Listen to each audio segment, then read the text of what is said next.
ETF index mutual funds నేర్చుకుని stock మార్కెట్లో రాణించాలనుకుంటున్నారా? వెంటనే ఈ నెంబర్కి కాల్ చేయండి.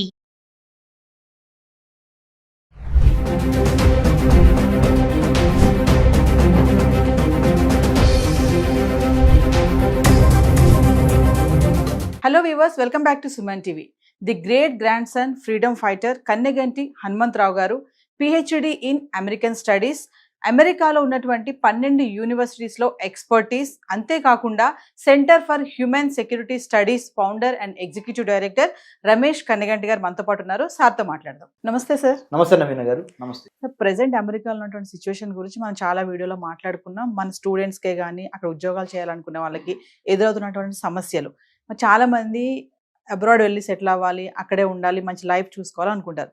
సో ఇప్పుడు ఇటువంటి పరిస్థితిలో అక్కడే కాకుండా వేరే కంట్రీస్లో కూడా మేము ఆపర్చునిటీస్ ఇస్తాం, మీకు మా దగ్గరికి రండి అంటూ రెడ్ కార్పెట్ వేసి కూడా పిలుస్తున్నారంట. సో ఒక్కసారి దీని గురించి మాట్లాడుకుంటే ఏ కంట్రీస్ ఎలా ఉంది అంటే ఆపర్చునిటీస్ విషయంలో? వెరీ గుడ్ మేడం, చాలా టైమ్లీ అండ్ మీనింగ్ఫుల్ క్వశ్చన్ మీది. అంటే ఈ కాలానికి సంబంధించి చాలా అర్థవంతమైన ప్రశ్న మీరు వేశారు. అమెరికానే వెళ్ళి అమెరికాలోనే మనం అసలు అమెరికా ఎందుకు వెళ్తున్నాము? Good standard of living, technology ఉంది వాళ్ళ దగ్గర, ఇన్ఫ్రాస్ట్రక్చర్ బాగుంది, రోడ్స్, తర్వాత మిగతా అన్ని విషయాల్లో కూడా వెల్త్ క్రియేషన్ చేయడానికి, సంపద సృష్టికి తక్కువ కాలంలో ఎక్కువ సంపాదించవచ్చు అనేగా వెళ్ళేది జనరల్గా మాట్లాడుకుంటే. సో ప్రపంచంలో ఇప్పుడు ఒక్క అమెరికానే కాదు, అమెరికాతో పాటు ఇంకా చాలా దేశాల్లో సంపన్నంగా ఉన్నాయి, వెల్త్ ఉన్నాయి.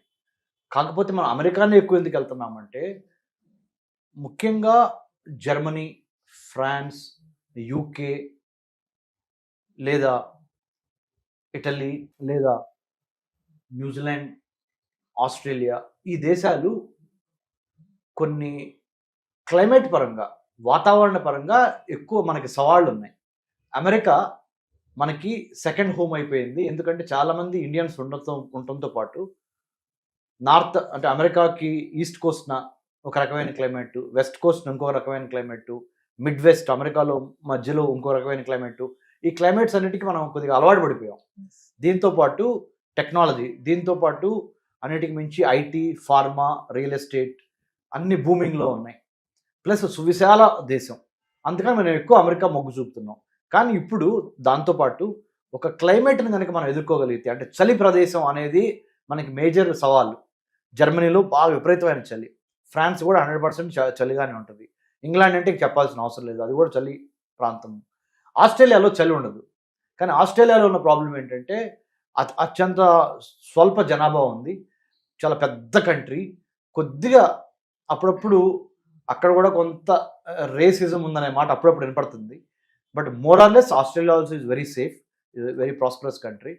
బట్ న్యూజిలాండ్ ఫార్ అవే, ఇక్కడి నుంచి చాలా దూరంగా ఉండటం మూలాన, చిన్న కంట్రీ అవటం మూలాన, ప్రకృతి పరంగా by nature, by sight seeing or by nature, by tourism we prefer New Zealand. But not to stay, not to live అనేది ఒక ప్రాక్టీస్గా వస్తుంది because of various reasons. So it is advisable, whoever wants to go abroad and make wealth, please consider not only United States of America. If you can withstand the climatic conditions, even very good standard of living on the countries, Germany, France, UK, Italy, and then Australia, New Zealand, Japan lo problem enti kodiga earthquakes ekkuva untam. Otherwise it's a very wealthy country, and also people are very disciplined and hardworking in Japan. So South Korea is also language problem. Yes. So America, because it speaks English language, which we all can converse and communicate easily, we have been preferring United States of America. Otherwise, also because of the climatic conditions, also we prefer United States.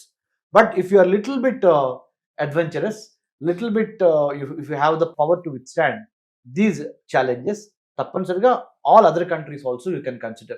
అక్కడ settle అవ్వాలని కొంతమంది అనుకుంటారు sir, వాళ్ళకి PR ఈజీగా వచ్చే countries ఏమున్నాయంటే? Permanent residence ఈజీగా వచ్చే countries ఇప్పుడు ముఖ్యంగా కెనడా, ఆస్ట్రేలియా, న్యూజిలాండ్ ఇలాంటి కంట్రీస్లో ఎక్కువగా వాళ్ళు the governments in that countries are trying to uh అంటే బెయిట్ అంటే బెయిట్ అంటే ఒక రకంగా మనము they wanted to encourage our Indians to come and settle there, have permanent residency. But we have to wait and see to what extent our Indians like మన భారతీయులు ఎంతవరకు వెళ్తారు అనే దాని మీద మనం వేచి చూడాలి. ఎందుకంటే అమెరికా అయితే ఈజీ, అమెరికా అయితే నా సెకండ్ హోమ్ అనే ఒక ఫీలింగ్ ఎక్కువగా మనకు వచ్చేసింది. ముఖ్యంగా science, technology, engineering, mathematics and medicine స్టూడెంట్స్కి స్టెమ్ స్టూడెంట్స్ అంటారు. ఈ స్టెమ్ చదువుకున్న స్టూడెంట్స్కి ఎక్కువగా వాళ్ళ యొక్క ప్రతిభను చూపించే అవకాశము, ఎదగటానికి ఉపయోగపడే సాంకేతిక పరిజ్ఞానము, అన్నిటికీ మించి గొప్ప ఇన్ఫ్రాస్ట్రక్చర్ అమెరికాలో అవైలబిలిటీ ఉండటం మూలాన, English as a communicative language అవటం మూలాన we have been preferring United States of America. Otherwise the whole world is a big football ground. If you have the knowledge, if you have the skill, you can play anywhere. Yes.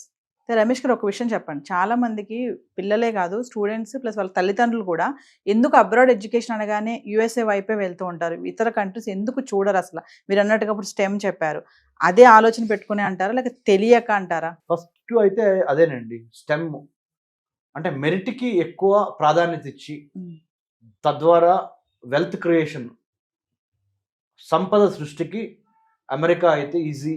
America అయితే మనకి తెలిసిన వాళ్ళు ఉన్నారు, ఎందుకంటే చాలా మంది ఇల్లు ఉన్నారు కదా, మన ఇంటి పక్క నుంచో లేకపోతే మన వీధిలోనో లేకపోతే మన టౌన్లోనో చాలా మంది వెళ్ళి ఉన్నారు. More over life, Liberty, pursuit of happiness అనే 3 సిద్ధాంతాలు అమెరికన్ కాన్స్టిట్యూషన్ ద్వారా అమెరికాలో వచ్చింది. ప్లస్ ల్యాండ్ ఆఫ్ ఇమిగ్రెంట్స్, ఎంతోమంది వలస వెళ్ళిన వాళ్ళు అమెరికాలో ఉన్నారు. It's land of immigrants, land of opportunities, భూతల స్వర్గం అని ఇట్లా ఏదైతే ఒక ఇమేజ్ ఉందో అమెరికాకి, ఆ ఇమేజ్ వన్ డేలో వచ్చింది కాదు. I have been to United States of America. I studied and I also taught in many US universities, worked in many places. Definitely amazingly beautiful country with multiculturalism and multi-climatic conditions and everything.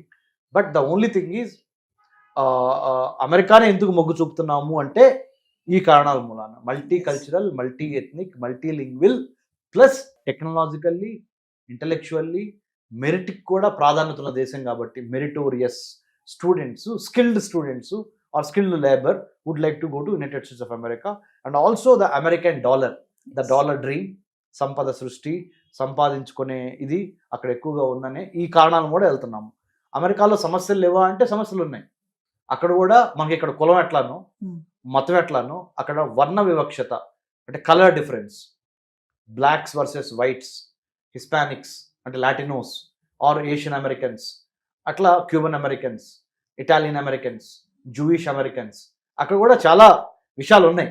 అంటే కానీ అమెరికాలో ఇంతవరకు 1789 నుంచి వాళ్ళ వరకు చూసుకుంటే ఇంతవరకు అమెరికాలో ఒక లేడీ ప్రెసిడెంట్ రాలా అమెరికాకి.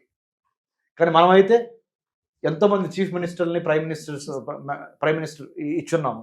ప్రెసిడెంట్స్ ఇప్పుడు మన current president of India honourable Draupadi Murmu గారు, the farmer prime minister of India శ్రీమతి ఇందిరాగాంధీ గారు, many chief ministers, Mamata Banerjee గారి దగ్గర నుంచి, జయలలిత గారి దగ్గర నుంచి ఎంతోమంది చీఫ్ మినిస్టర్స్ మనకి women have played dominant role. America మరి the oldest democracy in the world, ప్రపంచంలో అతి పురాతన ప్రజాస్వామ్యం అమెరికా అనే పేరుకి. కానీ ఇంతవరకు ఒక మహిళ అధ్యక్షుడు కానీ అంటే అధ్యక్షురాలుగా కానీ అవ్వలేదు. So what does it mean? They also have to rethink about it. వాళ్ళు కూడా ఆలోచించాలి, పునరాలోచించాలి అమెరికన్స్. సో ఎనీవే, ఇండియాకు ఉండాల్సిన పాజిటివ్ పాయింట్స్ ఇండియాకు ఉన్నాయి, అమెరికాకు ఉండాల్సిన పాజిటివ్ పాయింట్స్ అమెరికాకు ఉన్నాయి, మన బలహీనతలు మనకున్నాయి, వాళ్ళ బలహీనతలు వాళ్ళకు ఉన్నాయి. బట్ ఇప్పుడు ప్రస్తుతం ప్రపంచీకరణ మళ్ళీ బ్యాక్ అవుతుందని చెప్పాను నేను. ఇదివరకు లిబరలైజేషన్, ప్రైవేటైజేషన్, గ్లోబలైజేషన్ ఉంది కదా. ఇప్పుడు ఏమైందంటే లోకలైజేషన్, లోకల్స్కి ఫస్ట్ ప్రాధాన్యత ఇచ్చిన తర్వాత ఎవరికైనా ఇవ్వాలి అనే ఒక సిద్ధాంతము, ఒక మైండ్ సెట్ ఇప్పుడు చాలా బలంగా ప్రతి దేశంలోనూ మనకు కనబడుతుంది. మీరు ఏ దేశమైనా చూసుకోండి, ముందర లోకల్స్కి అయిన వాళ్ళకి ఇవ్వండి, ఇక్కడ పుట్టి పెరిగిన వాళ్ళకి మంచి సౌకర్యాలు ఇవ్వండి, తర్వాత వేరే వాళ్ళని మీరు యాక్సెప్ట్ చేయండి అనేదే ప్రపంచవ్యాప్తంగా ఇది చాలా బలమైన ఒక పవనం. ఒక బలమైన పవనము ప్రపంచంలో అన్ని దేశాల్లో వేస్తుంది ఇప్పుడు. Localisation is the new universalisation. Finally అండి, మరి అబ్రాడ్ వెళ్ళి సెటిల్ అవ్వాలనుకునే వాళ్ళకే కానీ అక్కడికి వెళ్ళి పై చదువులు చదువుకోవాలనుకునే వాళ్ళకి మీరు చెప్పే గైడెన్స్ ఏమి? నేను చాలాసార్లు ఇదే సుమన్ టీవీ ద్వారా చెప్పున్నానండి. అబ్రాడ్ వెళ్తాం తప్పు కాదు, కానీ అబ్రాడ్ వెళ్తానికి అమ్మా నాన్నల్ని బలవంతం చేసి ఎడ్యుకేషన్ లోన్లు తీసుకొని తద్వారా వడ్డీలు కట్టలేక ఇబ్బంది పడద్దు. మెరిట్తో మీరు అబ్రాడ్ వెళ్ళగలిగితే వెళ్ళండి. మెరిట్ స్కాలర్షిప్స్ కొట్టి అబ్రాడ్ వెళ్ళగలిగితే వెళ్ళండి చదువుకోవడానికి. వర్క్ చేయడానికి మీ మెరిట్ని బట్టి అబ్రాడ్ వెళ్ళండి. దొంగ సర్టిఫికెట్లు, షార్ట్ కట్స్ చెల్లవు. ఎందుకంటే ప్రతి దేశం ఇప్పుడు చాలా స్మార్ట్ అయింది. టెక్నాలజీ ద్వారా మనం చేసే ఏ తప్పులైనా సరే వాళ్ళు గమనించగలుగుతున్నారు.